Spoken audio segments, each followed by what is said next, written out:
All right. We are live. Hello and welcome to episode 73 of the Gaming Perspective podcast. It's another Tuesday night. I feel like a bag of donuts. And we've got video games to talk about. It's been an incredibly slow week by any standard of the imagination. This feels like the week after E3, honestly, where it's just dead. There's nothing. There's nothing anybody wants to talk about. So we've got some viewer questions that I've been stockpiling for the past few weeks that we haven't had the time to get to because things were busy. So we'll be tackling those and, a little bit of news here and there. So we'll get right into the introductions. Joining me, as always, from Windows Central and Android Central, Mr. Samuel leaving Overwatch 2 Tolbert. Yeah, I hear leaving is all the rage right now. It's you just don't stop hearing about people quietly departing. Or not so quietly. But yeah, good to be here. Not a lot of news, but that's okay because I want to hear people talk about playing games and, what kinds of games we're excited for. That's good to talk about every now and again. Absolutely. So, and theoretical gaming community. Theoretical. Yeah. Community. You got to get the... Yeah, community. This isn't a real conversation because it doesn't happen in the confines of a Twitter space. And also joining me from the beautiful lands of Florida in the Basement Radio Arcade podcast, Mr. Eric Jackson. Gentlemen, how's it going tonight? Well, I know how one of you's doing, and one of you's almost coherent. But no, I'm glad to be here, man, and watching Nick pull through. He's a real trooper. That's a man, baby. Yep, that is. That's a man cold, baby. he grew up going to school in the snow. Yeah. Hill, both ways. I had to ride my toboggan uphill both ways to go to school back in my day. He put little iron in his cereal. Because what they put in there wasn't enough, so he put iron shavings in his cornflakes. Yes. Yeah. We're as they would say in the social media spaces, we're built different up here. Oh God, geez. I hate that. It's like saying trust the process. It's become one of those generic terms where like every time I hear it used unironically in a meeting session, like my boss's boss uses that in conversation with our reorg right now. He's like, you guys just have to trust the process. I hear that like 50 times through a business call. It's brutal. I don't want to hear it anymore.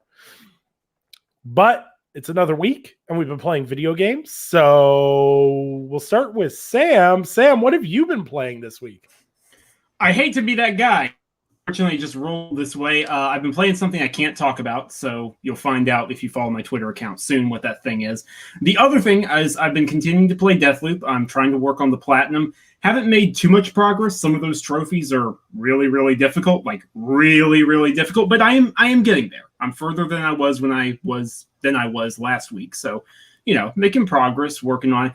And I've also been playing Genshin Impact, because that game is actually really fun and helps me decompress. Also, I have to write guides for it. So, you may as well if you have to work on it. But honest to God, it is very fun. It's very relaxing. And pretty simple stuff for me. Cool. Right on. I've been meaning to get back to Genshin Impact. I haven't played it since the PS4. I want to check out the PS5 update and everything.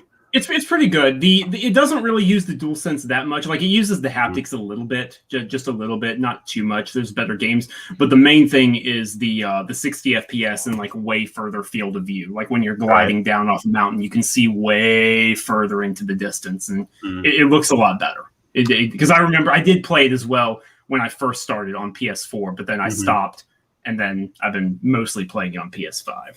So. Right. How much different is it? Like from that, because it's been a while since I've been in the world. Has it changed drastically? Because I know games like this can tend to evolve. Yeah. Most of the stuff that has changed, I dare I say they haven't really changed anything. Like they added a couple of mechanics. They added fishing as a thing, so fishing is a mechanic now. But most of it is just like, when you get to X adventure rank, there's more characters for you to unlock. There's more like high level story missions for you to do. Like they've been adding to the story, but there isn't really, it plays the same way when last you played it, I would say. All right. Yeah, that's one of those games. I'm like, what was I doing again? Yeah, no. When I started back in it, I was like, what? The heck is this? The heck is that? The heck are you? Right. Right. But I will say, unlike certain other big ongoing games, it doesn't feel like you missed anything. It doesn't feel like there's some big competitive meta of like, oh, you got to get to this adventure rank or you got to do this. It's like, no, you just take your time. It's fine. Yeah, that's one of the things I liked about Genshin Impact. It's definitely built that way, and the fact that it's still all free to play and you don't feel super pressured, to buy anything. Even with that, it still doesn't feel super grindy, or didn't feel super grindy or anything. So yeah. No, I mean it doesn't for me, and I'm getting up there in ranks. You don't you could buy the characters, or you buy the microtransactions and whatever, but I'm unlocking stuff by just playing. So right, cool. I definitely have to check that out again. So whenever I see that game, I'm like, ooh, look at that cat girl thing.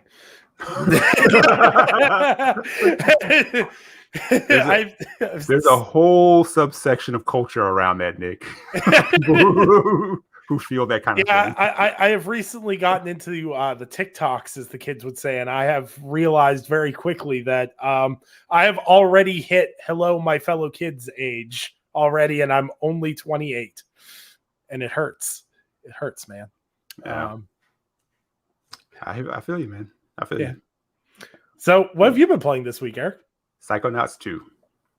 I am still in Psychonauts 2. I'm actually trying to finally just get to it and then finish it up. Same thing as like I said last week. It's just, trying to find consistent time in the game has been a little tricky lately. But trying to put some more hours into it. As Sam will attest, I DM'd him the other day and ready to pull my hair out trying to find figments in the Psy Kingdom.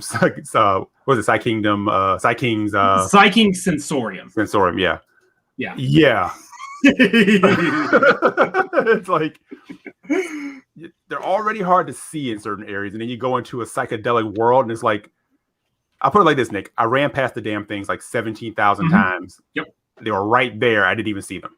Yeah, it's not the ones that are hidden away in corners, Right. Because as a gamer, you check the corners, know to go around the corners. It's the fact that grass or that eyeball or that nose, that was floating there, you just walked past it. Yeah, and you walk past it again because it's literally the same color of the psychedelic so it's literally blending in.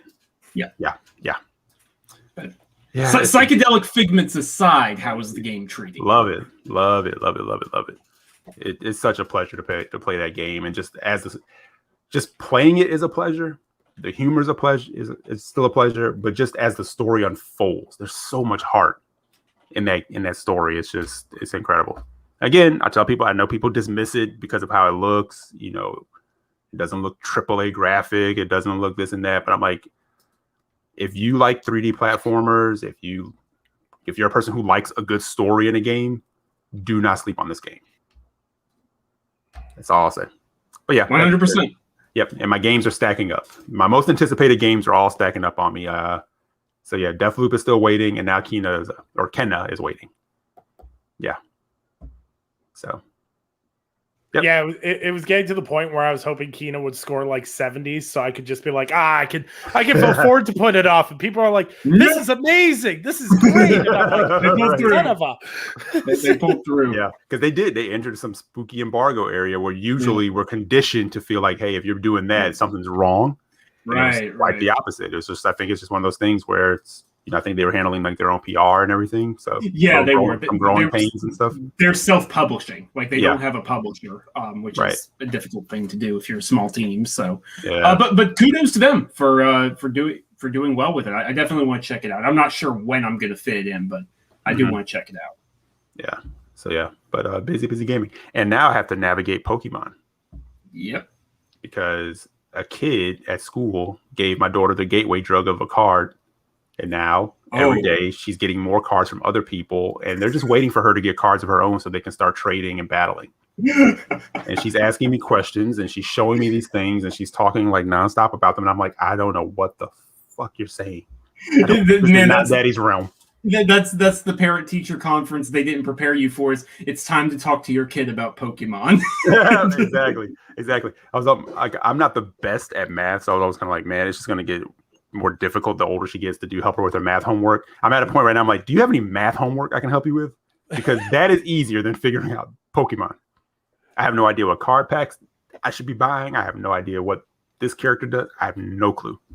Amazing. It's just not my wheelhouse. I might know someone who can help you. Okay. Let me get back to you on that. All right, and I'm trying to figure out how much of this door needs to be kicked open because I know once you go down, it's a slippery slope. Yeah. But I mean, better this than Roblox, right? So yeah, that is true. That is true. But I see like the kids like with the binders and everything else. I'm like, geez, it's like just like baseball cards and stuff. But trading cards are essentially legal crack cocaine. Period. End of story. It's just creating trading cards that you love. I'm waiting for Nintendo to figure out they could do it with their other characters, to do like a Smash Brothers card game where you could collect various Nintendo characters and then you could collect them all. Like you could get Super Mario 64 Mario and it's holographic, and then you get Luigi from Luigi's Mansion. Like I'm waiting for Nintendo to realize that's a market. They hit Labo. This is the next step. You got the chase card. Yeah. Ooh, I got it. See, that's an interesting thing. And not to go off on a tangent or down a rabbit hole, but like on Sacred Symbols, hearing Colin talk about that, he's like, people being up in arms about loot boxes. Like we've been doing loot boxes for a long time. When you talk about like baseball cards and how much money kids will funnel into that. Like sometimes the moment you get money, you're running and doing that. It's true. I used to collect like Marvel cards. Anytime I got dough, I ran and got a pack. And you don't know what you're going to get in it. Yeah. No, Magic the Gathering. Magic the Gathering is a big one as well. Like So I understand the anger of it being as far as games, but it's an amazing thing where in our realm of games there are certain things that we will not that'll get a pass in other industries, but do not get a pass in gaming.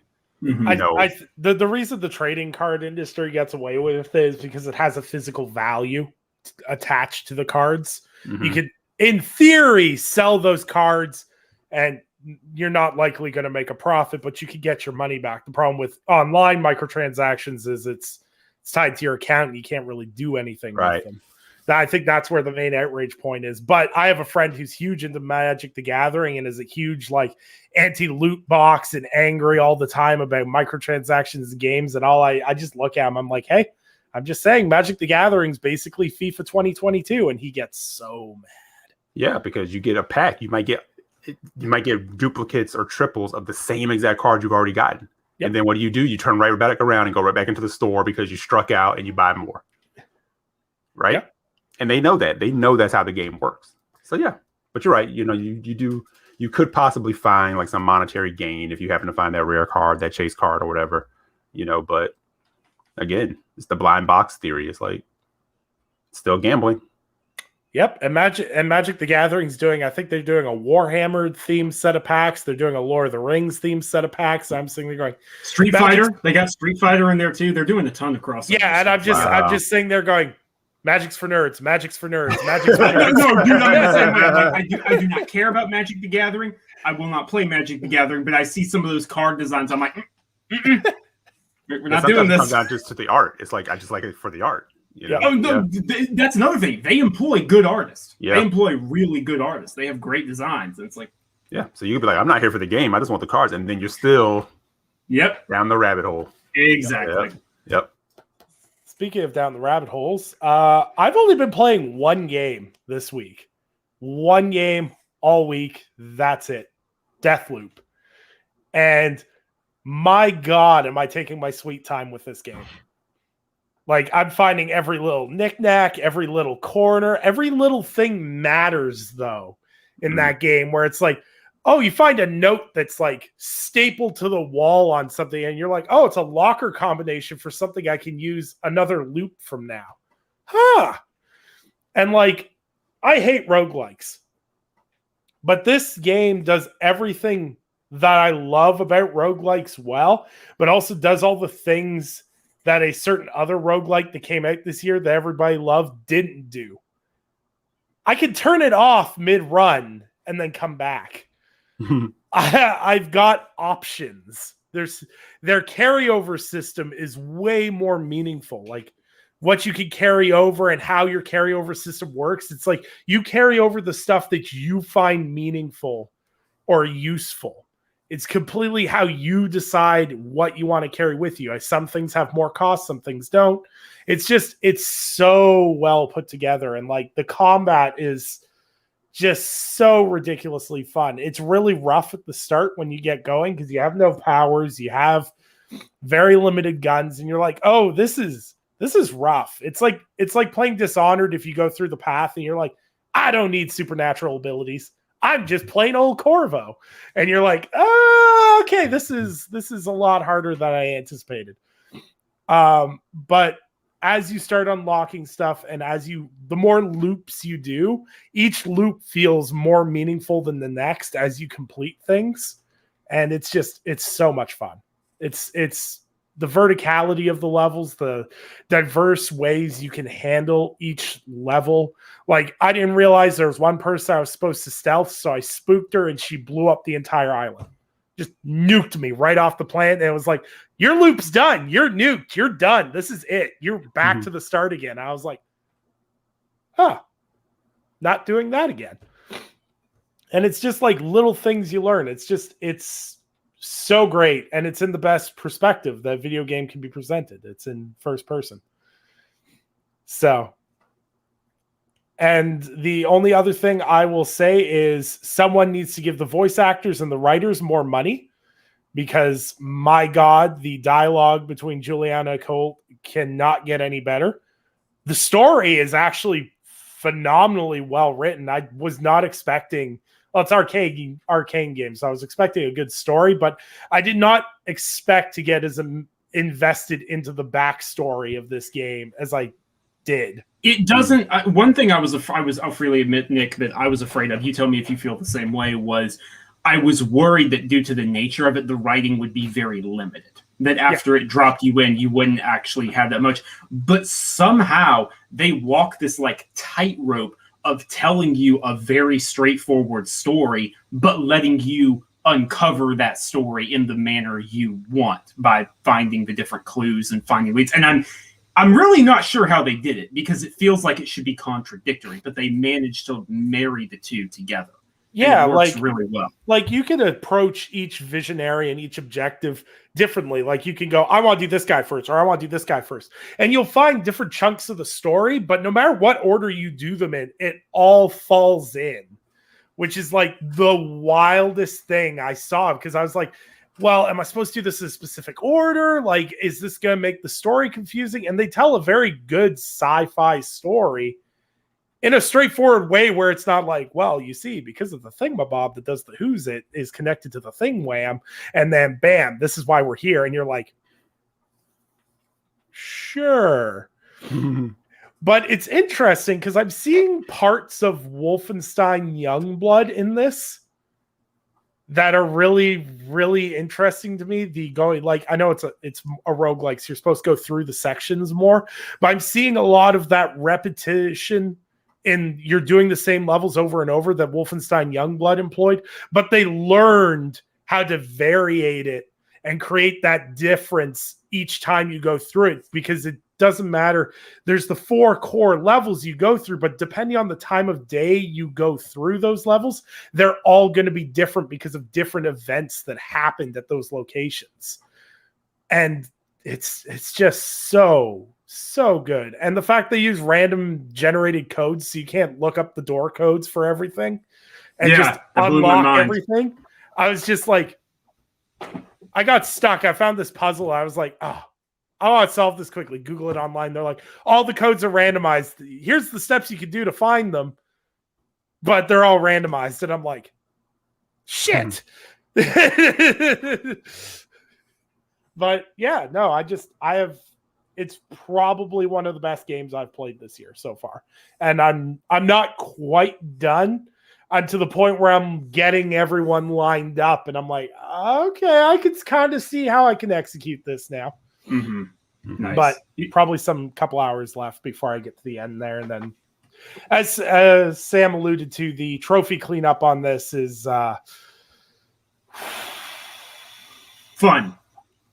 fun. Yeah, I'm not 100% sure how I'm going to kill everyone in one loop and not kill a single Eternalist. I'm not 100% sure how I'm going to do that. Shout out to PSN Trophy Guides for saying this is a 2 out of 10 platinum difficulty, because they be on some witchcraft stuff that I'm not on, apparently. But yeah, no, it's fun stuff, and more people should buy and play Deathloop. It's a blast. But what isn't going to be a blast? Okay, no, I've got to present this in a completely factual and respectful way. So there's been rumors circulating. I put rumors around it. The source of the rumors is reliable-ish. Basically, it is being teased right now by a handful of people that Quantic Dreams will be making a Star Wars game. Eric or Sam, do you guys have any interest in a Quantic Dream Star Wars game? I'll never say never. I'm kind of like stumped on what it might actually turn out to be, what it could be, knowing like the kind of games that they do. I mean, yeah, I don't know. I'm intrigued. I'll say that. Yeah. I don't know. I'm stumped. Go ahead, Sam. No, that's fine. I think what makes it even more stump worthy is it doesn't seem like this is going to be a Quantic Dream style game. Mm-hmm. The report, the leak, which take it with a grain of salt, but it's reliable sources and all that, is that it's supposed to be a more traditional action game, right? With potentially a side multiplayer mode. And I'm like, then why go to Quantic Dream? That doesn't. I don't know. I don't have. Here's my read. You read. Here's my read. Disney opening up the license to more than just EA was a good thing. I'm glad they did it. We know the Ubisoft thing is happening. We speculate that Sony and or Microsoft are going to do something with it. That's cool. I want to see more Star Wars games. KOTOR remake clearly happening. Fantastic. Quantic Dream is not up there on the list of teams I would have approached, especially given how they are still battling that stuff in court. With like the latest development was that, what was it, when it questioned about if some of the sexual abuse allegations were true, Cage cried and ran out of the courtroom. And I'm like, I don't know. I see that and I kind of take it. There's a big question mark hanging in the air to me. Mm-hmm. That's my read on it. That's fair. Yeah. Yeah, it'd be weird to see Quantic Dreams do like a third-person action game and then have multiplayer, because that is completely out of their wheelhouse. But studios stepping outside their wheelhouse, that's something all of us have always been saying is, we don't want to get stuck in the loop. And Quantic Dreams, I think, has kind of rode the line very closely of, after the fall of Telltale, obviously they're not going to stay in their comfort zone forever. And there's interesting stories to be told within the Star Wars universe that, they could potentially tell in unique and interesting ways. Mm-hmm. I just think this is a really bold ploy by Disney to prove to people that the original trilogy, or the trilogy that was released just a few years ago, isn't actually that bad, because this will be worse. Mm-hmm.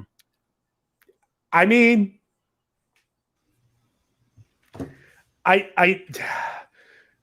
never needed Star Wars sex scenes on my Star Wars bingo board, but I know that if Quantic Dreams is doing a game, it's going to be on my bingo board, and I'm absolutely terrified for it. But the company was invested by NetEase. They got an investment just after their partnership with PlayStation ended. So, of course, they're going to branch out and try to do something different. So I'll give them the benefit of a doubt, and that's all you can really do. I was going to say the same. Yeah, that's why I said it's a bit baffling, just because we kind of know Quantic Dreams for a particular type of game, but in that same vein, we've seen other developers who we've gone like, wow, really, they're going to do that, and then they do it, and we're like, oh, sure. So and I think as any studio, we should give them the shot to try to branch out of what they usually do, because you never know, they may surprise you. Mm-hmm. And we've also seen it go the other way. We're like, you should stay in your wheelhouse. Like, don't do that again. Time will tell. But we'll see. I mean, they're a talented studio. So we can give that. I mean, issues aside, Sure. Cage being what he is aside, they are talented. They do some interesting things. So yeah, so we'll have to see what it is. Yeah. But it is baffling though. I'll say that again. I saw it and I was like, oh no. I'm like, if there's someone that gets Star Wars, it's definitely David Cage. Well, we'll wait and see. Now, on to the other side of the wild spectrum. We're going to talk a little bit about THQ Nordic and their 42 fucking games in development currently, which is just absolutely wild. They've got over 18 studios now. They're working on a huge variety of titles. We got to see Destroy All Humans 2, which I'm really interested to see if they deliver that game the same way that it was released, because man, that game was way edgier than the first one. So I'm really interested to see if they tone back some aspects of that. And there's going to be, there's a new SpongeBob SquarePants game, a bunch of stuff coming from THQ Nordic. You guys excited for more THQ Nordic stuff? Because I've honestly loved everything they've put out so far. Like, honestly. Yeah, for me, 100%, because they continue to hold down that AA space, and in my gaming career, that space was always important. So I'm happy that they're doing what they do. And like, yeah, it's not, it would be different if they were churning out garbage like most of the time. But, for the most part, what they churn out is quality, good stuff. So they don't seem to be like lackadaisical about their approaches on things. So yeah, let them cook. Yeah, I mean, I'm going to echo what Jeff Grubb said on Twitter, which obviously it's worth reiterating. THQ Nordic is under the ridiculous umbrella that is Embracer, which is like, because so you say it's 18 studios as part of THQ Nordic, but then THQ Nordic is a part of Embracer Group, which is like, I can't keep track. I lost count a long time ago how big they've gotten. It's ridiculous. Sam and the red threads on the board. no, literally, that's about where I'm at, man. That's about where I'm at. Like, I can't keep it straight, and that's my job. Anyways, shout out to Jeff Grubb, because he said it says a lot about the industry that THQ Nordic and Embracer keep saying our plan is to release games, and everyone goes, haha, good luck. So I thought that was interesting, because I think he was spot on with that. I don't love their games quite the same way y'all do, but I'm definitely rooting for someone to do AA stuff. Like, I'm glad there is a company out there doing all these remasters, doing all these remakes, but then also, hey, we found this team of 5 people in Germany. We're going to let them make something. We're not sure what they're going to come up with, but they're going to do something, and we gave them a budget. So, you know what? Good. I like that. And also, they have a couple of very talented studios quietly, like Gunfire Games.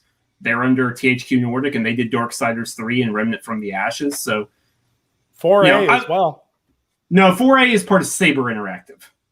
But so Embracer, but not THQ Nordic. So. I hate this so much. I know, man. I know. But yeah, let them make games. That's cool. I'm not really into Destroy All Humans myself. That's not my thing, but I'm sure they'll make something that will be. So, yeah, I have to agree. Like, the comment you brought up from Jeff Grubb is kind of nail on the head there. It's like everyone's like, what do they expect to do? They're just going to put out a bunch of games. And people are like shocked by it. Like, I guess the whole idea with it appears to be release a small game on a very, modified budget on what they need to do, release the game, sell a couple, 10, 20, 30,000 copies, make their money back, and then a little bit. And then you spread that across 100 fucking games and you make money doing that. So it makes sense, I guess. And they're bringing back games I care about. So at the end of the day, I'm not going to complain about it too much. I really want them to, I'd love to see some new IPs, see what they're doing there and stuff like that. But, time will come, because apparently they're still only in the growth stage, which is terrifying. Just absolutely terrifying. So with that, we go to our final topic, which is, the Battlefield delay, which I thought was so brilliantly executed because all these people were so confident. They're like, there's no way Halo gets delayed. There's no way Halo gets delayed. And Jeff Grubb puts out a tweet and goes, there's a big delay coming. And everyone's like, oh my God, it's Halo. No. And it turned out it was Battlefield. It's been pushed back by just a day short of a month, I believe, or just a day plus a month. A day short of a month. That's correct. Yep. Not even a month. So it wasn't a big delay. Really, we've had big delays. We've had a lot of big stuff. When I first heard it's probably Battlefield being delayed, my thought was, oh, is this going to March 2022? Yeah, that was where my head went. But it's a couple of weeks. I don't know if that lets the team polish it up, then so be it. That's fine. Take your time. I do think the more interesting thing to me than Battlefield being delayed was how funny it was that when Jeff Grubb did that, EA's stock just tanking, and then him having to tweet, I have to explain to my wife how I caused a $2 billion valuation cap deflation. I have to explain that. That's not fun. That's not fun at all. I think my best part of that means there's stockbrokers that follow Jeff Grubb and go, delay's coming. Sell it as fast as you can. Go. That's mind blowing. But it's fine. Delays are fine. And when they said they were going to Battlefield was going to get delayed, I was fine with it. I was mentally prepared to go Q1 2022 for what they wanted to pull off. I was like, they're pushing it right down. And then they were like, it's a month. I'm like, can you really, I don't want to sound detractful of what developers can do, but can you really do that much in a month? I imagine you can, but it just feels like if you need more time, you need more time. But on a game like Battlefield, is a month really going to make that big of a difference? I'm not saying they shouldn't delay it. I'm saying, should they have delayed it longer? But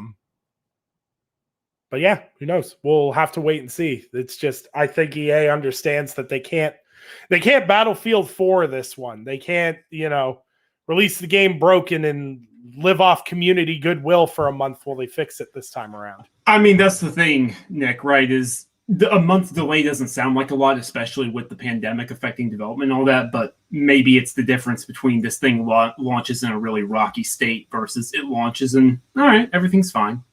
Yeah. I don't know. Maybe. I don't know if you have anything to add to that, Eric, but. Not really. I think you guys are pretty much hitting the nail on the head there. Yeah. So Eric's like, Battlefield? Who? Yeah, I'm sorry. Never heard of her.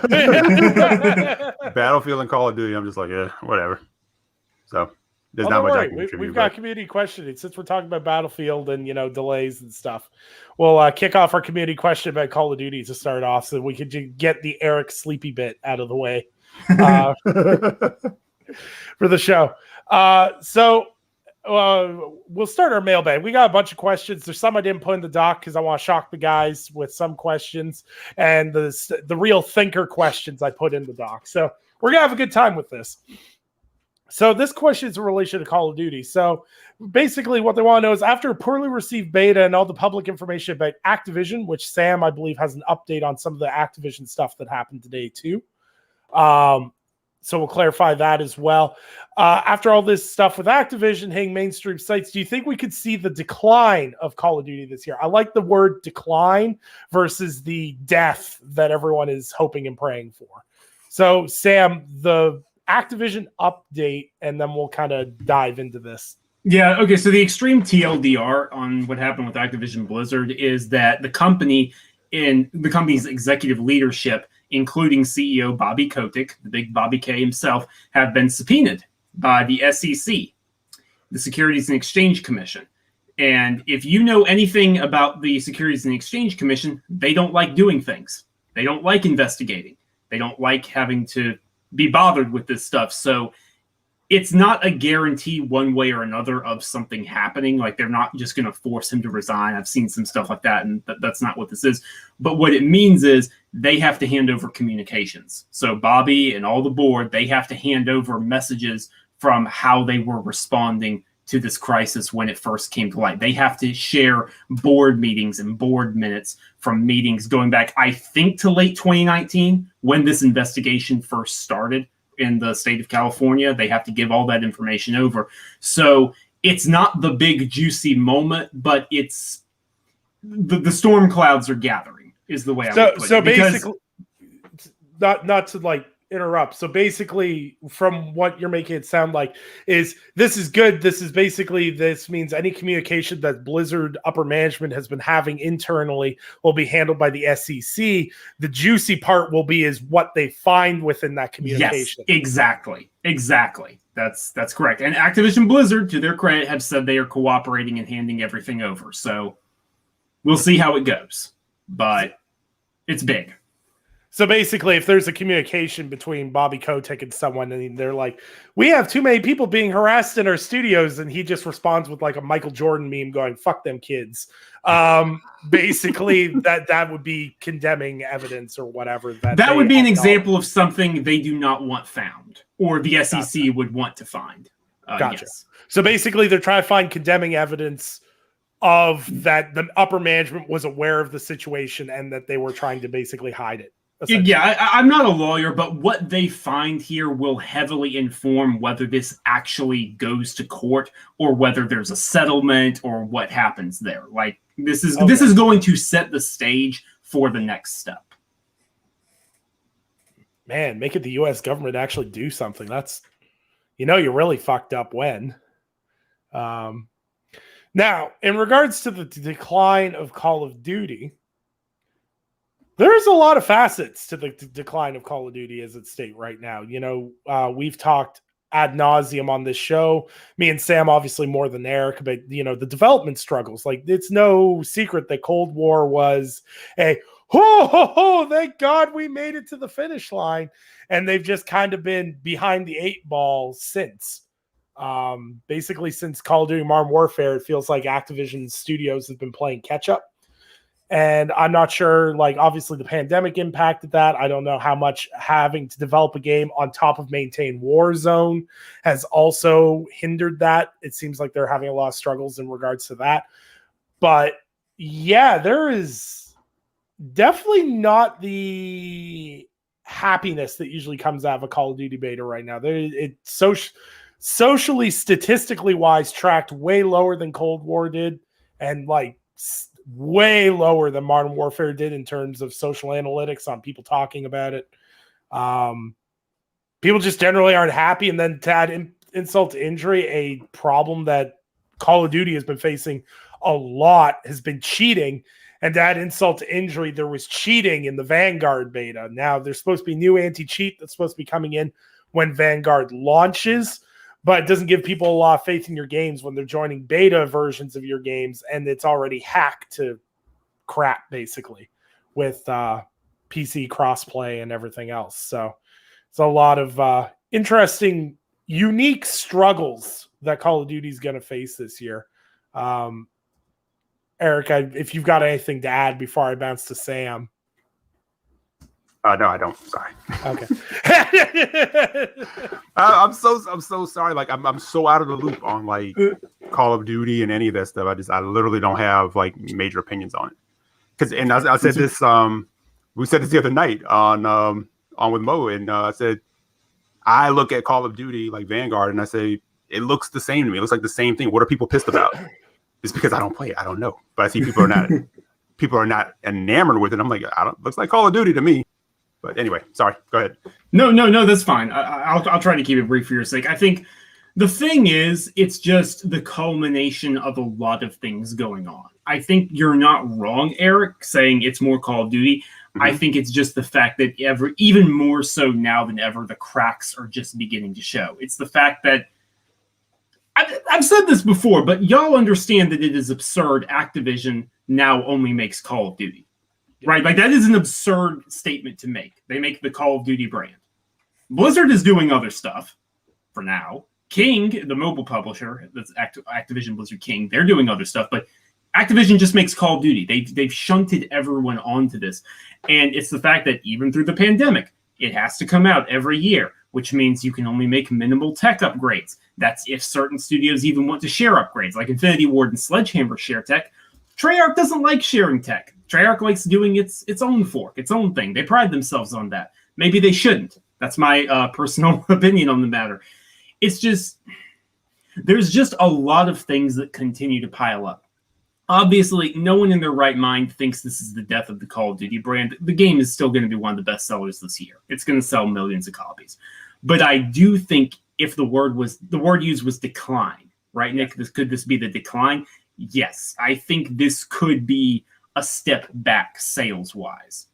And I'm not sure what they do to recover from that because they've exhausted everything. There is nothing else for them to just... There's no more wood to throw on the fire. If that makes any sense as an analogy. The problem is even if Call of Duty declines this year, next up to bat is Infinity Ward, and they've had the time, I would imagine, unless they've also been working on all this stuff too. Infinity Ward has had the time, so we would be probably Modern Warfare 2 would be the next one up on the schedule. And if Infinity Ward does half as good of a job as they did with Modern Warfare, then people will be back on board again. This is kind of the problem with Call of Duty in general, is a couple of games will kind of ruin people's taste for it, and then they'll haul a really good one up. But here's the thing. Before that, they had the resources to do that. Who's up after Infinity Ward? Toys for Bob. You remember when Toys for Bob made Crash and Spyro? I remember. Just putting that out there. Yeah. But yeah, it is what it is. I'm not buying this year's Call of Duty because the story doesn't even look interesting to me. The only reason I bought Cold War was it was on a 50% discount like a month after launch. And I was like, that campaign's made by Raven. Raven makes really cool things. I want to try it.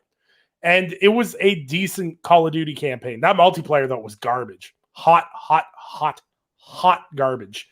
And it is 2021, and you're still using peer-to-peer servers. No. None of that is okay. Not at all. And I hope Call of Duty does decline because Activision has talent that they're just dogpiling into Call of Duty. And they're just like, make it work. That seems to be the mentality. We push it forward, we make it work. We make it work. We put duct tape on it. Like Warzone at this point feels like this duct tape monstrosity that they're like, yeah, see, we combined 2 Call of Duty games into this, and now we're going to make a third one, and we're going to shove it into this too, and it's going to work great. We promise it'll be fine. Don't worry about the fact that we're banning hundreds of thousands of people every handful of weeks. We're fine. It's fine. Mm-hmm. But we will wait and see. Cold War multiplayer was good. Inferno, you don't have good opinions. Stop.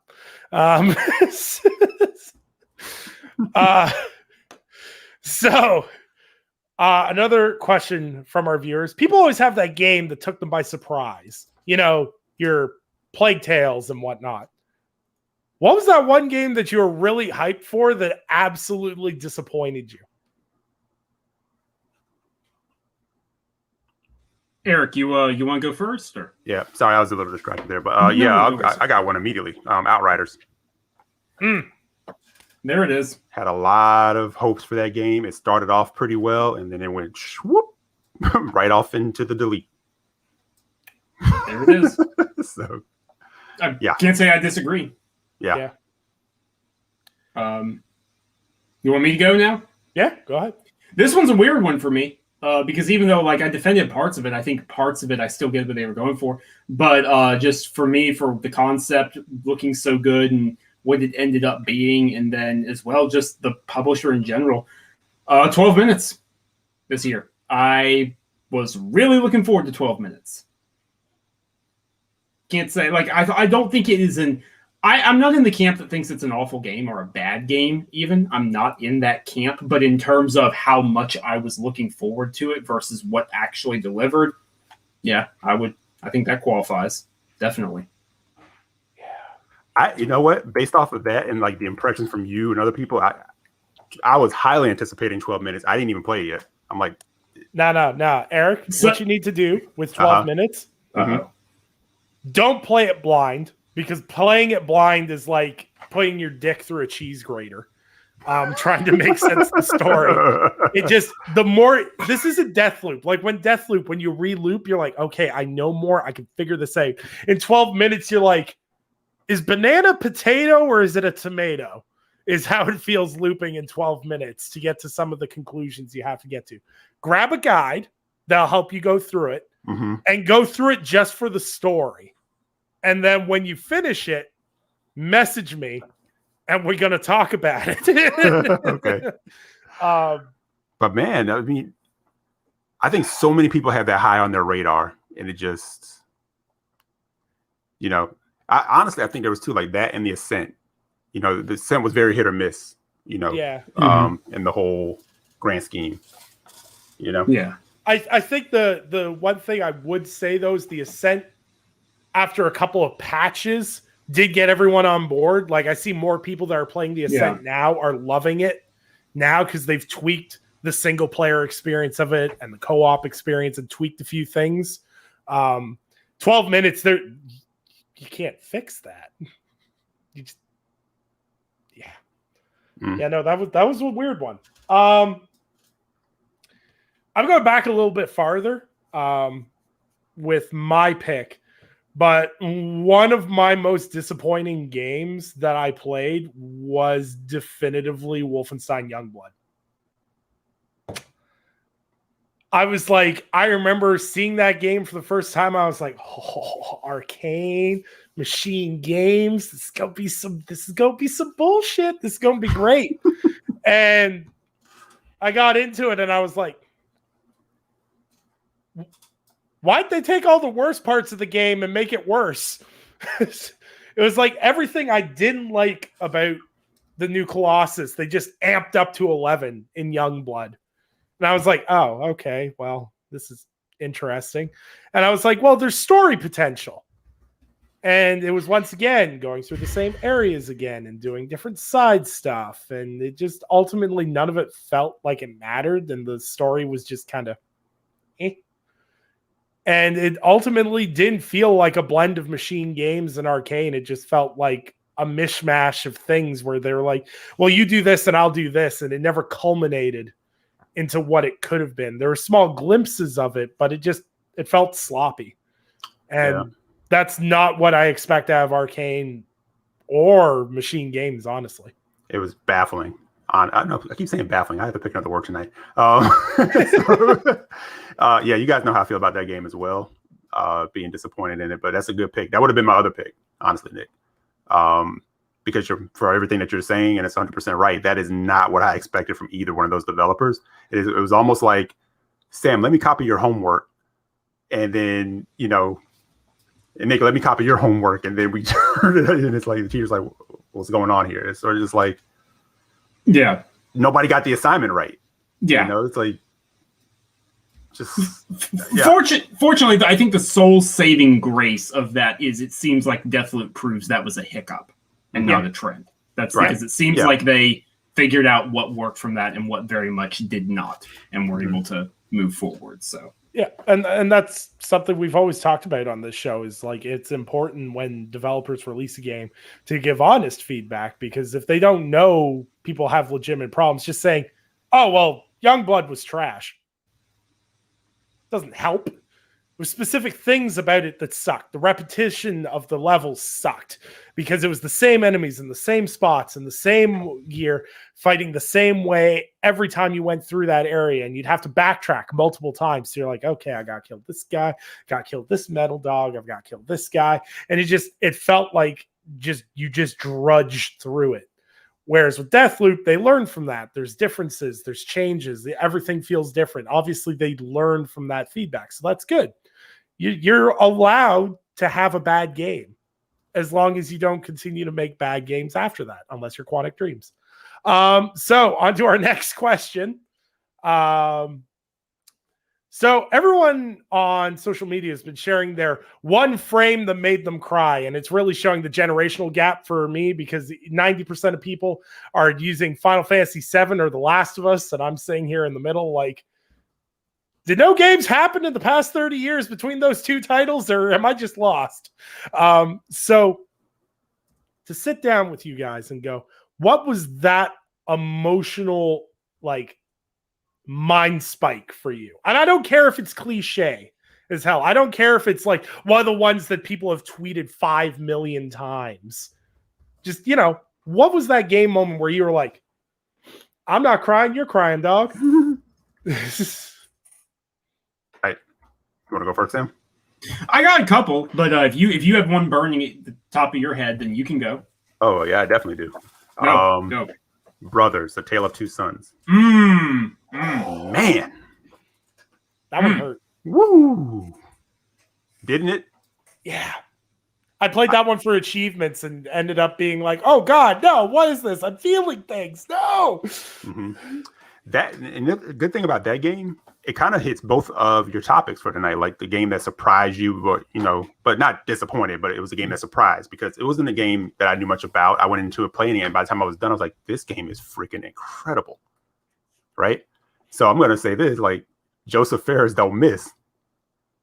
Wait, that was a Joseph Ferris game? Yeah. That was Hazelight, man. Yep. That was Hazelight. Yep. That was his game before, oh God, we played together. A Way Out. Yeah. Mm-hmm. And it was that creative thing. It was like single player, but your own version of co-op. what it does with the controller is just, I want more storytelling through gameplay, like more storytelling through the actual gameplay, because I don't think, please correct me if I'm wrong, I don't think there's another game that has quite done that. No. The way it unfolded. No. And here's the thing, like, there's certain games that can do emotion with minimal dialogue. Like, there's some tonal things going on, but there's no discernible language. There's no discernible dialogue, but just tell it through the story and the emotion. Ori's another one, that is very good at telling a story without any like true dialogue to it. Brothers was another one. And when you get to the end of that thing, I was just like, just a mess, emotional roller coaster in that game. So yeah, that would be one of my picks. That's a good pick, man. Okay, so I see a lot of people are doing ones that, like, I agree with, like big emotional moments, big character deaths. Brothers definitely fits in there. I'm gonna pick a quieter one, but what I mean by quieter is sort of an understated, and I'm gonna be honest, I don't think the team has gotten the credit they deserve for how good this particular moment is. So that's kind of why I want to shout it out. But in God of War 2018, Sony Santa Monica is incredible at showing, not telling. Just like you just said, Eric, about telling you something about these characters in the story without telling you. They're not giving you dialogue. And that early moment when on the hunting mission, before you fight the troll, one of the big many repeated trolls in the game, when Kratos is barking at Atreus and he's being very gruff and distant, after the kill is made, he goes out to reach for his son's back to like put his hand on his shoulder, and then he curls his fingers and pulls back slowly. And I think that is an incredible moment, because it shows you he is legitimately trying to connect with his son. He is trying emotionally to find that bond, but he is just too damaged. Even the visual imagery of the wrapping on his arm, right, coming undone as he's doing it, and the fact that he's wrapped his arm in those rags to hide the scars from the blades of chaos that are burnt, just incredible. There's so many different layers to that, and I do not think Sony Santa Monica gets credit for how emotionally stirring that moment is. On repeats, whenever I see that scene again, like, I kind of get a little misty-eyed, because I think it is a very good, it dives into, this is a whole other tangent I have to keep myself from going in, because I can talk about that game. Y'all know I can talk about the game, but it's such a good dive into masculinity. There's a lot of games with male characters. There are not a lot of games that touch on masculinity. I think there's a difference. And God of War definitely touches on masculinity and vulnerability in that way. It's a great moment. So there's mine. Yeah, like you're right. There's a difference between like machismo and like masculinity in that vein. Yeah, good pick, man. There's a pitch that Sam's been sitting on for it's got to be close to since God of War launched that he sent to me. We're going on 3 years now. 3 years. We're just now. over 3 years. The day that I get to read that fleshed out is going to be one of those that'll bring a tear to my eye. Is going to be able to see that in fruition at some point in the future.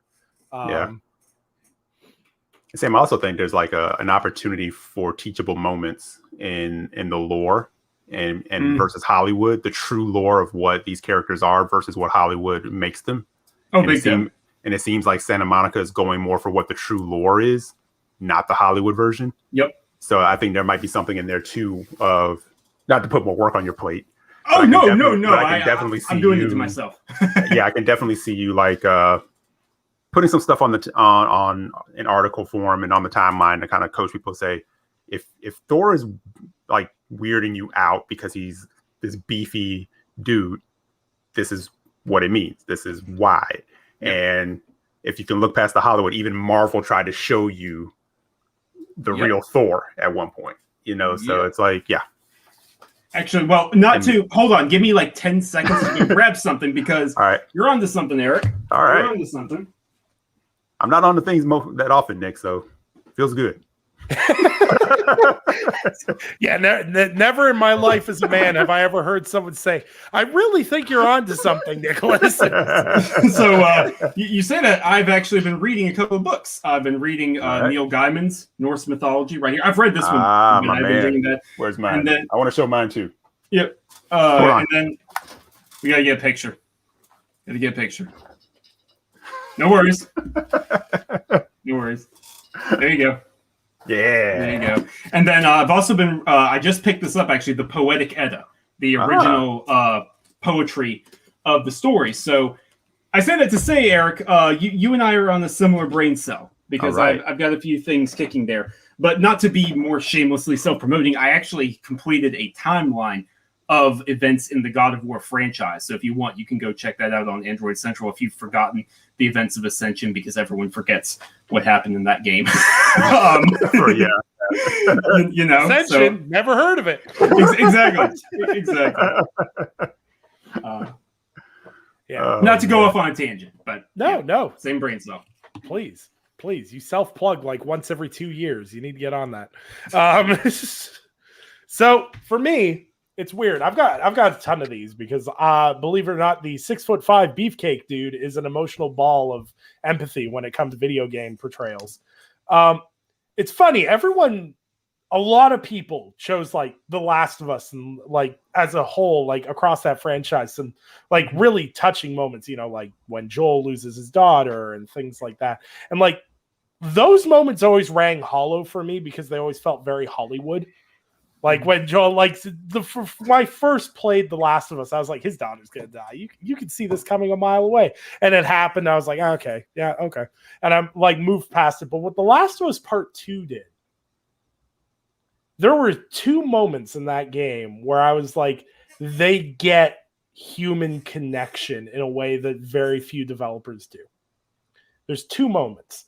There's the rocket ship with Joel and Ellie, which is a scene I see no one talking about, which that build up of going around the museum, finding stuff, them having this like awkward interaction to then have the payoff at the end, the emotional payoff at the end was incredible. And the completely missable interaction between Dina and Ellie where she plays Stand By Me is just that's another big one. Fact that moment is missable, and anyone who is like, I don't understand why Dina was such an important character, I'm like, you did not see that moment and then say that statement.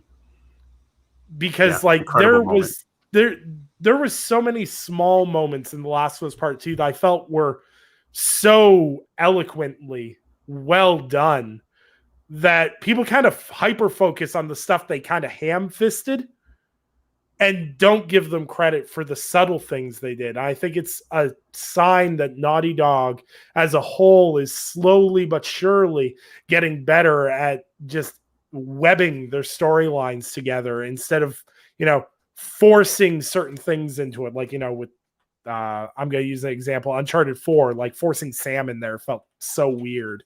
It was like, oh, Drake's got a brother. And you're like, okay, cool. And everything kind of went off that. And there were some great moments that kind of made that moment worthwhile. But I think with The Last of Us Part 2, just the character dynamic that they had set up, where it was like you have this moment between Ellie and Joel, and these are characters you played across 2 games now. And at that moment, Joel's dead already. So you're having this like retrospective look at Joel. So you've got like the rose-colored glasses about Joel right now because, he just did 9 holes with fucking Abby. And just like the small emotional moment with Ellie and Dina where, you don't really know Dina this well at this point in the story. And it just opens up a character in just such a great way. And this is the only time you will see me ever say anything overtly positive about a Naughty Dog game. Because of these these small moments were so good. Mm-hmm. Something, if I can build on that, I don't want to take away from it, but I agree with you, Nick, and I want to build on that a bit. It's hard to make an audience care about a character that another character cares about. That's why people bond with the original Last of Us, because it's like, it doesn't matter what you think of the story. You get it by the end. Like, yeah, what Joel does, totally in character. You've been there. You've been with Ellie. You've been through the whole thing. You get the 2 characters. But Last of Us Part 2, to what you're getting at, it's difficult because you weren't there with Dina and these others over that time skip. Ellie knows Dina as a kind of maybe sort of girlfriend, potentially. She's not sure about herself, whatever. But you don't have that. You don't have that emotional connection. So to then relay that information is very, very difficult without being, without getting ham-fisted about it. Yeah. And so specifically with Dina, I agree with you. I think they did a good job with that. Yeah, I do too. And that, like you said, that moment that you can miss, I remember coming upon that. It hit for like so many different reasons. For one, Take On Me is like one of my favorite songs, like from the 80s. And that rendition is so damn like good. Like, yeah, like the fact that it's not even on the soundtrack. I'm like, wow, what? Come on. That's because the people who did the soundtrack didn't find the cutscene. You're like, that was in the game? You said you played it. I did. Totally. Yeah, I just didn't see that part. But I'll throw it back even to a moment, a moment in time for even like where I was more of like your stereotypical dude bro shooter type guy. That twist in Modern Warfare 2, fuck, that was good. Hated it so much, but it was really, really good. Where they were like, "Oh yeah, this guy you've been working for the whole time. Yeah, he's with the Russian guy," and just shoots you point blank. You did all his dirty work for him, cleaned everything up for him, all nice and good. And then he shoots you and Ghost in the face. And then you find out the Ghost was a closet racist and sexist all along, so he deserved to be shot in the face. And now the scene's way more confusing than it needs to be. But that's the range of emotions that you feel at the age of 15 years old. I think I was 15 when Modern Warfare 2 came out. Somewhere around there. I wasn't very old, but yeah, that games are great. Yeah. Sometimes. Gamers, not so much sometimes. Games are good. Gamers. Yeah, questionable bunch. So there's a lot of games in 2022. A lot of games. It's basically. Nick, I mean, can I say one more? Please. Yeah. I honestly to God love this topic, so please. Yeah, I got another one. Now, there are parts of the game where I'm like, okay, but overall, I love the game. And I might be taking this one from Sam, and he may 100% agree with me on this one. All right. Arthur Morgan meeting his end. But even before that, Arthur Morgan's horse meeting her end, and that exchange, just that one thank you, girl. Mm-hmm. Fuck. I was done. I have my issues with Red Dead Redemption 2's gameplay as well. Not as much as you do, but I have those issues. Yeah, it's just those little but quirks, the writing in that game, like if we're just talking about the writing in that game is immaculate. Yeah, it is incredible. Even Eric, I'll go a step before that when he's talking to that nun on the train station and he says, I guess I'm afraid. And just the power in those few words where it conveys how this behemoth for the gang has just been worn down and worn down and worn down. And he sees twilight on the horizon. It's just, and knowing the things that he's done and now facing his own, mortality. And knowing it's too late for him, but maybe he can pull off one last thing to get John and his family a second chance. That's another good one. Deep stuff. I was sitting there just I put the controller down, like I said, between that whole end part and then like his horse and then him and the whole night. I was like, wow. You said, you can say some things about the gameplay portions and some of the decisions they made there. Sure. But that if you just play through that game just for this, on the story part of it, but that's the same thing with the first Red Dead. The story parts are just simply amazing. So that's another one.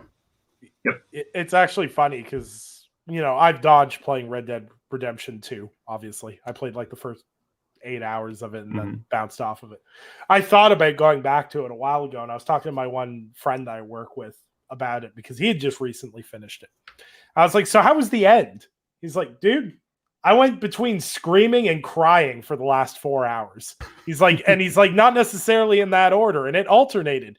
There was times I was doing both. And I'm like, yeah, you know what? At this point in time, I do not have the emotional bandwidth to go through whatever that might be. But it's certainly bouncing up my list of games that I need to play just for the writing alone. Because I will say I did bounce off the gameplay a little bit. I was like, this feels like it was made in the Wild West. It's not, and some of the things in there, some of the mechanics are not much improved over Red Dead Redemption, because I went back and was playing. I was like, ooh, wow, that's very similar for being so far apart, so it's just certain things like that, just little annoyances that kind of stuck out. So that bounty system funniest thing in the world. I'm like riding the horse and a guy comes running up to me, mister, runs into my horse, and I get a bounty. I'm like, I didn't even do anything. I just love the memes. I just love the memes that came out of it when it was when you think the meme of Robert Downey Jr. relieved, clutching his chest. Right. Someone put a cowboy hat on him and was like, when you think you ran over a dog in Red Dead Redemption 2, but it was just a damn dirty O'Driscoll. Oh man. Oh dude. No, yeah, Nick. One of these days, get through. At least go through the story, at least the main story, definitely. Yeah. I think what blew me away with Red Dead was when I was playing it at launch. I remember playing with Sam, and we were talking about all the weird things because the townsfolk can be fucking weird sometimes. Yeah. And I fucking pulled out my pistol on this little old lady, and she was like, "You call that a gun?" She pulled out a fucking sawn off and just wasted me. I was just like. Right. Damn, Grandma, where were you hiding that? Never mind. It was just there's so much stuff. I think that's what makes GTA and Red Dead such classic games is those interactions that you can have with the NPCs and some of the stuff they've programmed into the NPCs. I saw a clip from, Grand Theft Auto 5 is it's gonna be a 10-year-old game in 2 years. But this guy backs his car up and taps someone else's car, and the NPC gets out of the car. It's like, "You hit my car, man!" The guy just pulls that gun, points at me. He's like, "You have a nice day, sir." Gets back in his car. Right. It's great. It's great immersive gameplay. It's realistic. What's not realistic? Your backlogs in 2022. So every big game that was supposed to release this year is now in February of next year, essentially. So we have been tasked with the challenge. You can only buy 2 games next year. 2. That's it. And you don't have a Game Pass subscription. What I are the- presume that also means I can't use the out of. Maybe I'll get it for review. I can't use that. Either, Yeah, no, right? you can't journalism your way out of this. We don't allow those Dang it. difficulties in Can't this journalism game. your way out. I'm gonna steal that. I'm gonna have to use that now. That's good. All right. All right, so 2 games from 2022. Eric, you wanna try this? You want to go first, or you want me to? So dare? only 2. I can only do 2 that I'm absolutely buying. Nothing else I can buy. I only got enough dough for 2. Just 2. Uno dos. All right. Well, easily the first one will be Horizon Forbidden West. Solid. That will be my first pick. Solid. And I'll think about my second pick. So if All one right. of you guys want to go. All right. Tough. There's so many good ones, but I'm gonna. You know me. I'm the Stan. I have to say God of War Ragnarok. Just come I on. said 2022 games. Knock it off. Knock it off. You will Wait, not hey, Corey said the reason the North Saga had to end is they couldn't do 5-year dev cycles. He said 4 to 5 years in late 2022 fits in 4. Don't you do this to me. We're not. And the we're not more I'm doing hearing this. about that, the more I think what we talked about last week is going to be the case.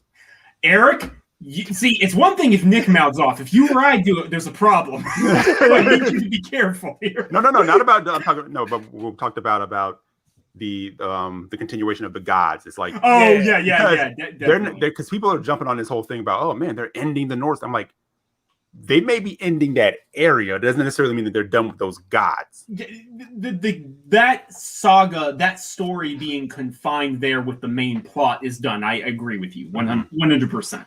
That does not mean they don't. Yeah, we're on the Right. same page. Yeah. But no, like God of War Ragnarok, I have to say, I'm not even gonna say God of War Ragnarok. Yep, definitely one of the ones I'm buying. Nick, Yep. you have to go. I'm not going to say God of War because reasons. For me, the Saints first Row. one, the first one I'm saying, and I honest to God don't even know if it's going to be good, and that's the worst part of this. Hogwarts Legacy, Ooh. Good one. because there has been a part of me since I played the Chamber of Secrets on the goddamn PS2 that was like, oh, you imagine if you could play this game as yourself? And now they're doing that. And we haven't seen anything. We basically know nothing at this point right now. Right. But I want it.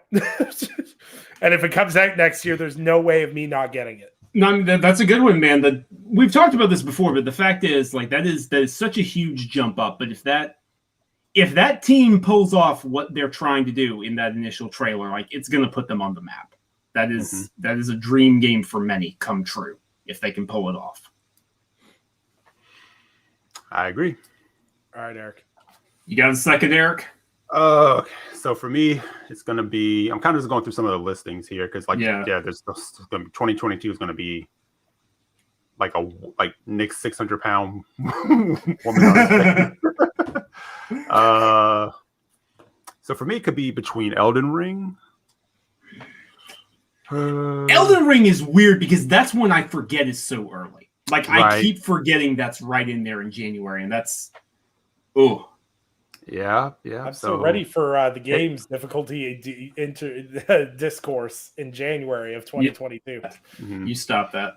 And I'm gonna share God of War with you because Nick didn't say we couldn't share. That's right. Just like I'm sharing Horizon with you. Right. I'm sharing Hogwarts Legacy with him. So it's just I ain't sharing shit with you guys. Yes, you are.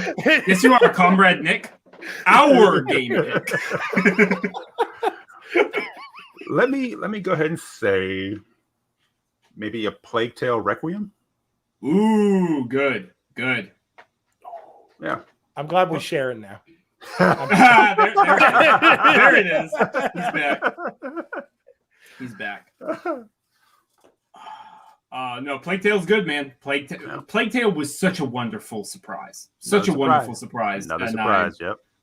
And also like current gen only. It's not coming to the last gen system, so I'm excited to see what they can do with those rats. Yeah. Um, And let me ask while I have this on my head. Sure. Again, we were talking about this the other night on Dr. Mo's podcast, right, Nick? Yep. Sam might remember this off the top of his head. What year, Sam, was it that we had another point where all these games were dropping in February, and somebody was playing. They were playing chicken. Like somebody had to move. We just didn't know who it was. Was that 2018? Was that the that was yes, that was 2018 because for a brief moment in time, Crackdown 3, Days Gone, That's it. Metro Exodus, and Anthem were all in Yep. February 2018, and it was Resident Evil 2 remake and too, Resident Evil wasn't 2. it? Yep. Well, Resident Evil 2. I knew. I remember. Well, I was like, there was Resident a Evil month 2 where it was hitting like that. Well, Resident Evil 2 remake, I want to say was I thought that was end of no, that was 2019, wasn't it? Or no, you're right. That was 2019 because I'm saying 2018. It was 2019 with all those games hit. It was a week before everything because it was January 25th, and then it was like 4 games the week after. Yeah, I said 2018, but I meant it's 2019. Yeah, all those games were in there in 2019, and it was like, one of you is moving. Yeah, somebody's got to go. Yep. So Right. and like spoiler alert, people, that's going to happen again. Not Yep. all those games are hitting in February. I'm not going to say which ones I think it'll be, so no one can blame me. I'm not going to do it, but they're not all hitting in February. So No. some Yeah, of them are that came to my mind the other day. So yeah, I just wanted to get that out because it was. Yep. I was thinking about it. So. Yep. So what game is being saved next with your allowance? Sure. This is brutal because there's two. There's two I'm like equally torn on here. Like it's 50-50 completely. But all right, it could easily be one. I'm gonna go out on a limb here. I'm gonna flip the coin and I'm gonna say Starfield. There's another one that equally could have been, but like I'm gonna say Starfield because I do like Bethesda RPGs. And I am very excited to see, what a wasteland or fantasy setting for them looks like. I like ideas of hope and optimism and space flight. I like the concept art they're sharing of these alien civilizations and cities and all this stuff. And also the fact that, again, it's going to be current gen only. This isn't going to be on Xbox One as well. And I think, that team having more advanced hardware is really exciting. So, Todd, I'm probably going out on a bit of a limb here, but I want Starfield to be amazing. So, I'll say that. Sam out here picking straight 2023 bangers here. Actually, I'm not going to get into it, but I'm not going to get into it. No, I'm not going to do it. I can't be baited. Can't be baited. All right, Nick. What do you got? Well, you took mine, so our games are only getting better. Here's the thing. This is going to shock a lot of people. Stalker 2 is like my runner-up for this, but it's one of those games where it's like, could it be good? I don't know. Mm-hmm. Forspoken. Ooh. And the only reason Forspoken is now on my list, and because this is not a typical like Nicholas pick of a game. No, it's not. No. But when you have the gentleman who did the soundtrack of God of War 2018 working with Amy Hennig, who's a phenomenal writer, who's working with Gary Whitta, who was one of the writers on possibly the best Star Wars movie we have seen in 20 years. Yeah, sign me up. I'm interested. Mm-hmm. Big over-the-top gameplay on top of the music and the story. I'm there. Sign me up. Cute protagonist. Yeah, you know what? Also, I'm gonna also an incredibly next-gen cat. I will say that cat rendered in glorious pixels. But I was actually talking with our friend Justin over at SCGC about this, and he made a great point I hadn't even considered. And Forspoken is interesting because it almost feels like a AAA big budget game directly aimed at women. Mm-hmm. I do not mean that in a bad way. He didn't mean it in a bad way, but like, think about it. The protagonist is this girl who just doesn't fit in. She's transported to a different world full of magic and monsters. That's like a stereotypical isekai anime type thing right there for women. And she doesn't have any melee combat. It's all magic. She's learning magic spells. She's learning to manipulate the environment. And even the villain designs. Did you guys see the key art they did for the villain? Yep. It's like something out of a Milan or Prague gala.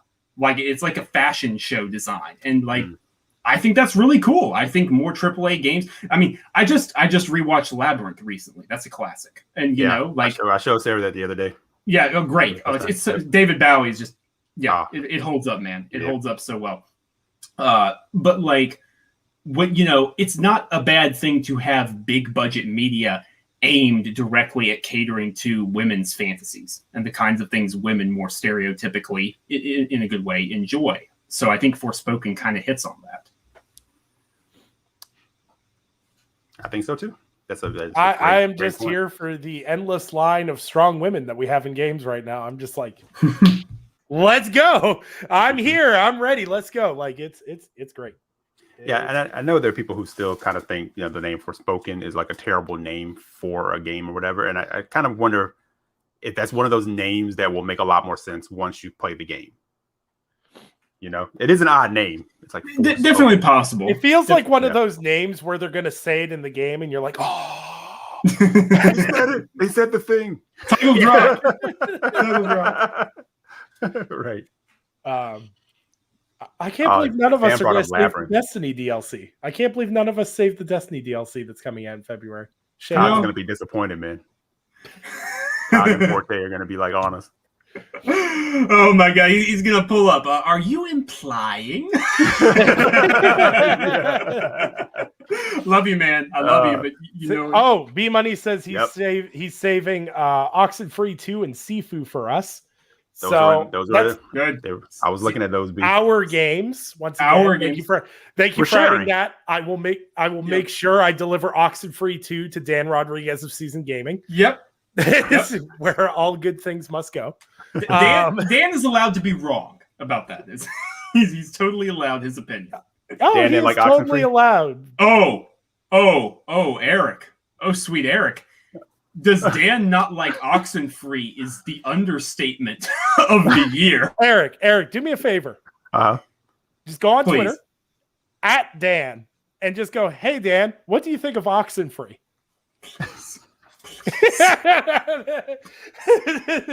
Done.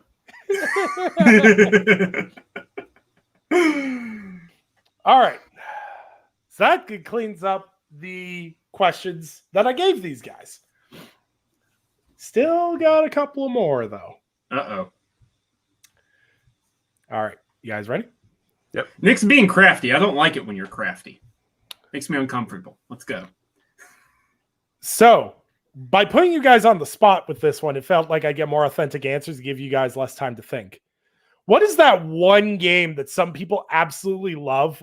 For the love of God, you do not understand why they like it. And we're not talking, and we're trying to avoid, Fortnite, etc. The easy marks. The easy hits. What's that one game where you sit there, you're like, what do people see in this game? Because I don't get it. Oh man. I'll go first to give you guys time to think. Good idea. Okay. The first Life is Strange. Hella. You like that they said hella a lot? Every game past that game has gotten significantly better. Don't Nod has become phenomenal at telling stories, but people have put the original up on this pedestal that I do not understand. It was like some edgy 16-year-old was like, here's how my life is really hard, and wrote it into a sci-fi story, and just, they were 16 30 years ago, and it was awful. And like the inherent guilt they throw onto you in that game too, where it's like, oh, you didn't do something properly. This fucking girl's gonna go kill herself now. And you're like, whoa, what? It's terrible. It's terrible. All the other ones were better. They got better with it. They even redeemed Chloe with Beyond the Storm a little bit. Mm-hmm. But the original one is it's terrible. I don't understand how anyone likes it. I did like the first Life is Strange, but Before the Storm was better, and I liked Life is Strange 2 better, I believe. And I'm hearing incredible things about True Colors. A lot of people are saying it's their most favorite yet of the bunch. So, oh man, let's see. I know I have one. I'm just trying to think of it. Yeah, it's definitely there. It's All right, so this, okay, I'm going to say one, but you have permission to push back on me and say, no, that's an easy out, because I'm not sure if it is. This is like borderline between being an easy out and not being an easy out. So push back if you think this is too easy. I respect it. I believe everyone who loves the game when they say they love it. I have looked at this game. You will never get me to play Final Fantasy 14. Never. It's not happening. You are legitimately in a cult, all of you. I'm sure you love it. I'm glad you love it. Stop trying to convince me. Stop trying to sell me. You ever notice, like, honestly, Final Fantasy 14 players are kind of like crackheads, because not only do they do it, they try to get you involved with it too. They're like, hey, just do it once. It's free. It's free at the start. The first bit's free. It's great. It's a great, fantastic. I'm sure it's amazing, but my God, I fought off WoW players for 20 years. I don't need to fight off you guys for the next 20. That isn't a cop-out. I 100% get that and understand that. Yeah, because the thing is, it's like it's not a cop-out to me, because I believe them when they say the game is great. I believe them that they are loving it. I know people who have like met their partners through that game, who have like found it a therapeutic exercise. Like, fantastic. Wait. Good There's for real life waifus in Final Fantasy 14. No, Nick. No. Knock it off. Carlos looking at me with absolute no. I'm getting Angelique, slap the hell out of him, please. Beat him up. You're not doing that. I think Sam like jogged my memory. On one, and Here we go. And this is, I'm gonna do the same thing as Sam. This is no knock on people who like it. Go with God. Hey, if you like it, I love it. It's just not for me. That would be Sea of Thieves. Fair. Yeah. It's not Skyrim slander, so I will accept it. I saw this question. I was like, I'm going to have to sit here and listen to this man slander Skyrim for 5 minutes now. Well, Eric's walking on eggshells now because Corey Barlog loves Skyrim. So now he's I got to rein it in just a little. I got to restrain myself. Yeah, Corey might have bought you some time on that one, Nick. But Eric, even as someone who like vehemently disagrees, I think that's a perfect example. I think that's totally fair. Yep. And like I said, that's the beauty of gaming. Not everything hits for everybody, and it's just like I don't have any animosity towards it. It's just I was just like, nah, I'm just not. It's not my vibe. If it makes you feel better, like many multiplayer focused games, I'm pretty sure the Sea of Thieves community equally dislikes the game as much as that's the crazy part, man. Like, I mean, hey, one thing I will give like a lot of the Sea of Thieves community props on is like they are on their ass about all the mistakes they make constantly. They want to be there and love it, but like I can't do it. That's crazy. Like it was riding so high. Maybe it's because all of a sudden like all the streamers got involved with it and it brought all that notoriety. It was like probably better as a smaller little community thing. Now it's got all this like shine. So yeah, I watched some of the timeline. And I'm like, wow. I don't know what it means sometimes when people are talking about it. I'm like, oh, okay. You're like, I'm sure this is really dramatic and interesting. I just can't tell. Right. I can't form an opinion. Right. Yeah, right. I there's just things like that. Like there's sometimes when I'm doing game patch notes for LogNet, I'll toss it to my friend who plays game. I'm like, this seems like a really good update. I'll get all caps message back. No, it's not. And I'm like, because like even with the Pirates of the Caribbean thing, I was like, oh, that makes a lot of sense, and it fit. And I was like, oh, they finally did it. Because I think that's one of the first things people said when that world happened, like, oh, this would be perfect for something like that, right? And it seemed like there was a lot of like excitement around it. And then all of a sudden it was like, that wasn't it. Like people weren't happy or it was like, no, this isn't the move. It reminds me a lot of the Destiny community. Like no one gets as hype as the Destiny community. It's like Destiny because it's like those games they keep on being more and more successful. Like clearly they're making a ton of money. They're getting more players than ever. But at the same time, all you ever see is people complaining about this change or that change or doing this. And like, no, I think that's a very good pick. That's pretty good.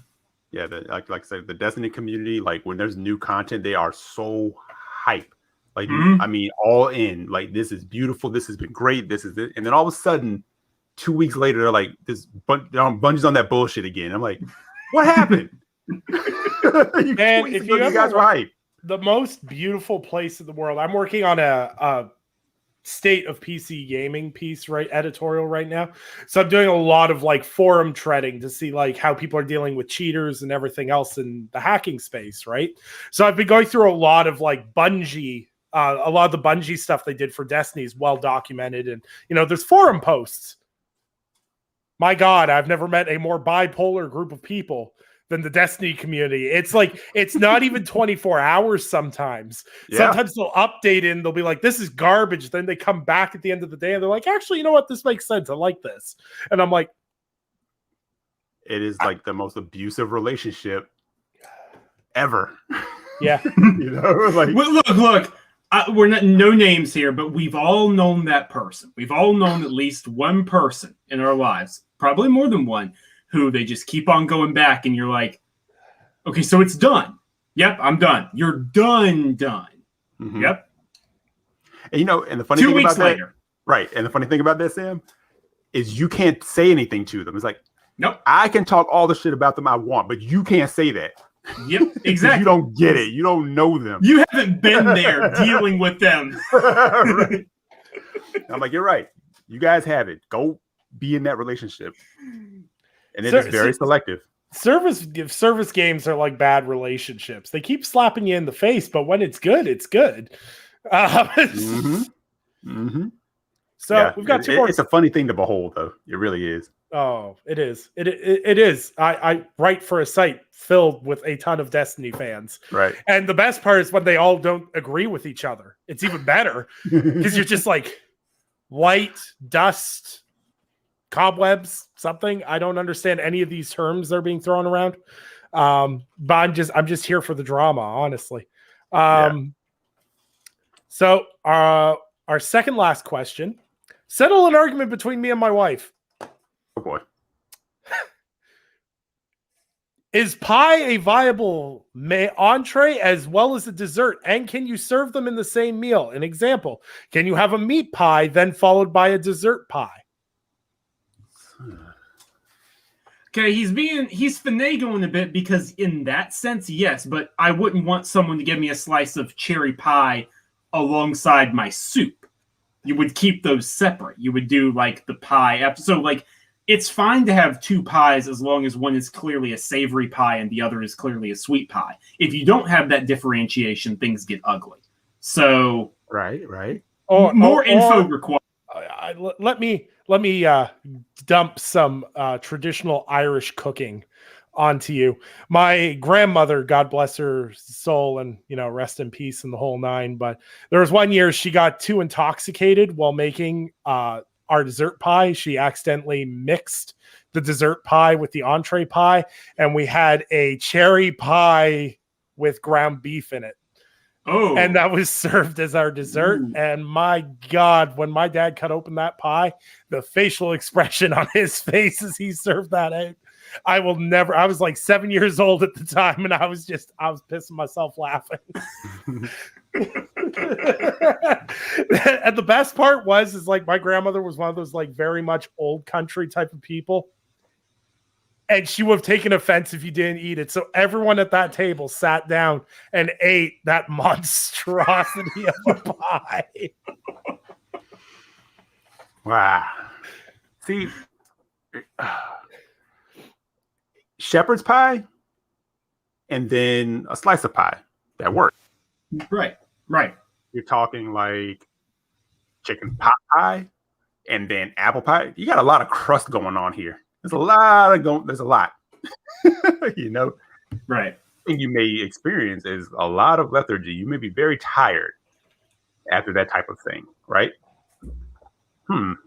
Yeah, I mean, that's kind of what I mean, like more information required. I don't think this is a straightforward one is right, one is wrong. I think it's like you gotta be careful here. Yeah, there's a lot of fine detail to this, but to settle your argument with your wife, I'm going to give you the best advice I can give you, man to man. You are right. She is wrong. The end. Well, shit, my wife's eyes are in frame. I'm getting that look.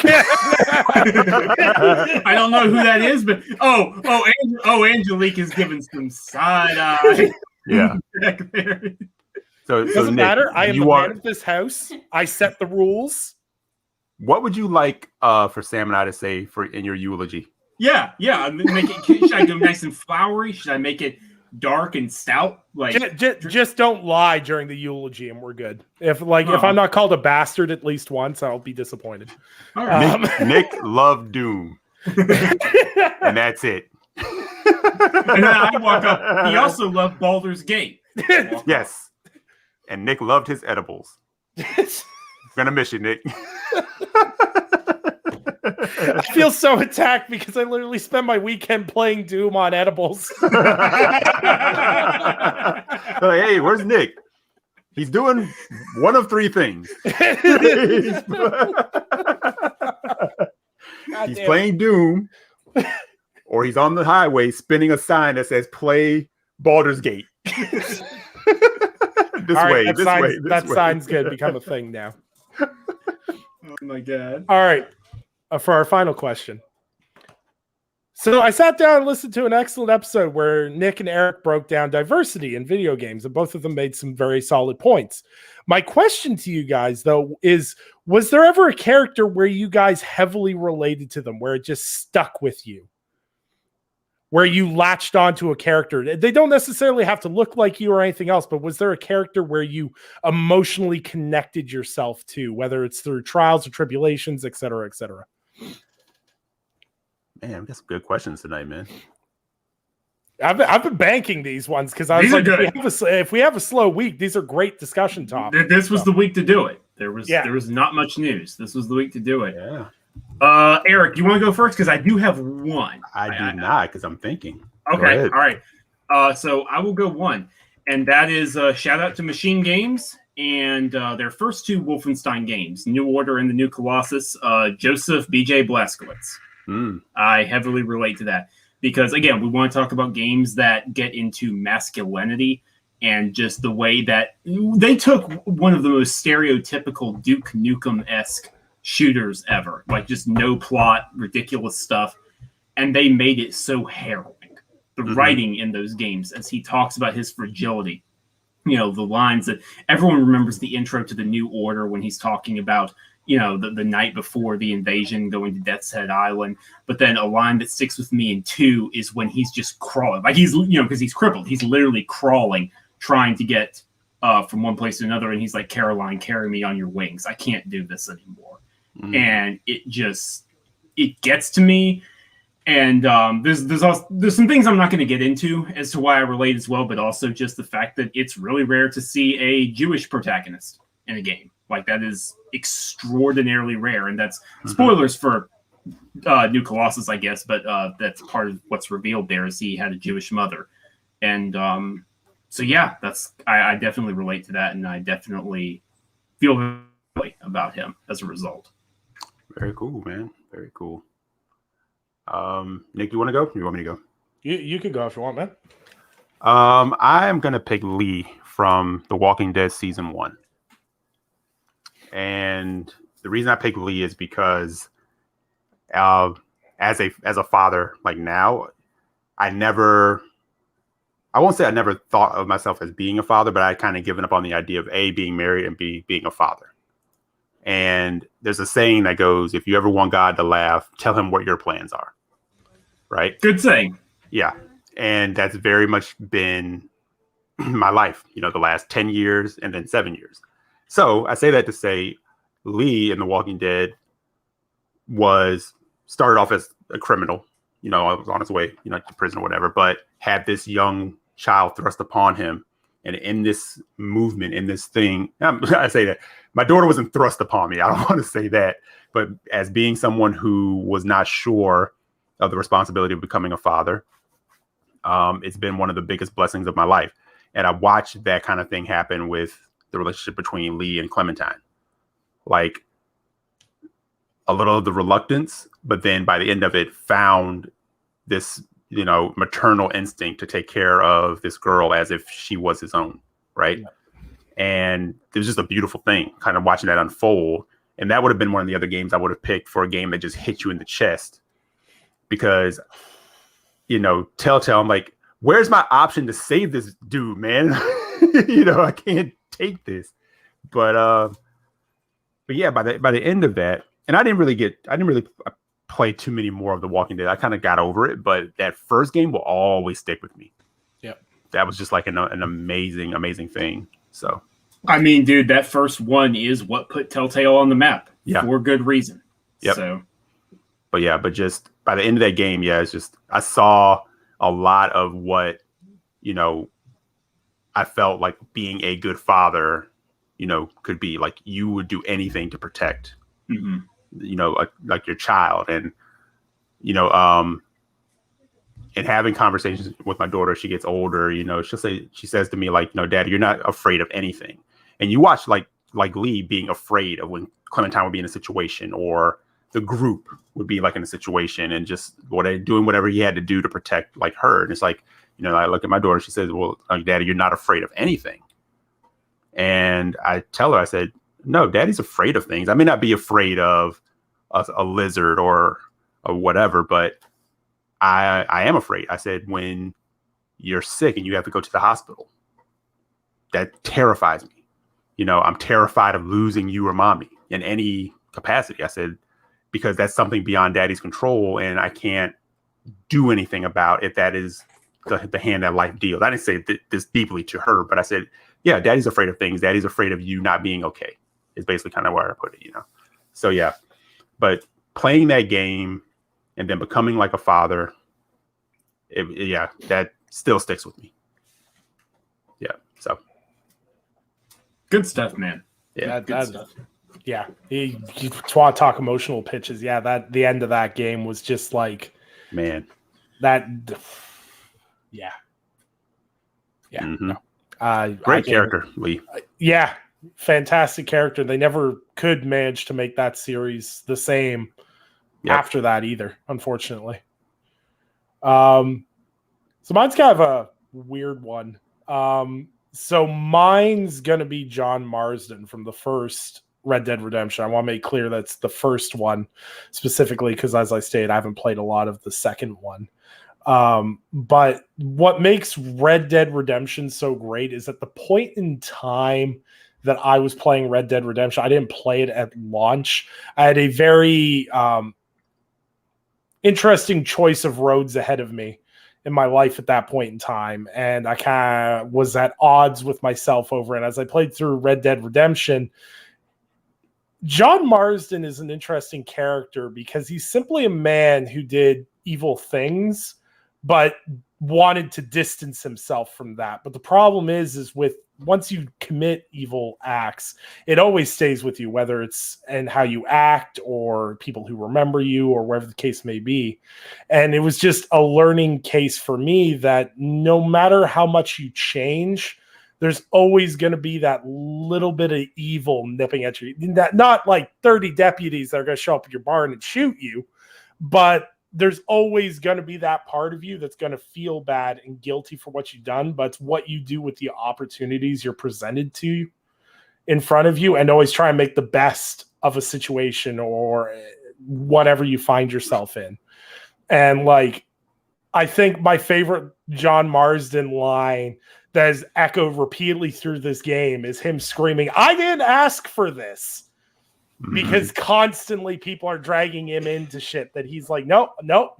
I was just walking by. I had nothing, but he constantly tries to do the right thing. Mm-hmm. And in a world where we're constantly more divided of these people are evil, these people are good, it's hard to acknowledge that there is a central area where there's good people that do bad things, and that just because you've done bad things doesn't necessarily mean you're an evil person at heart.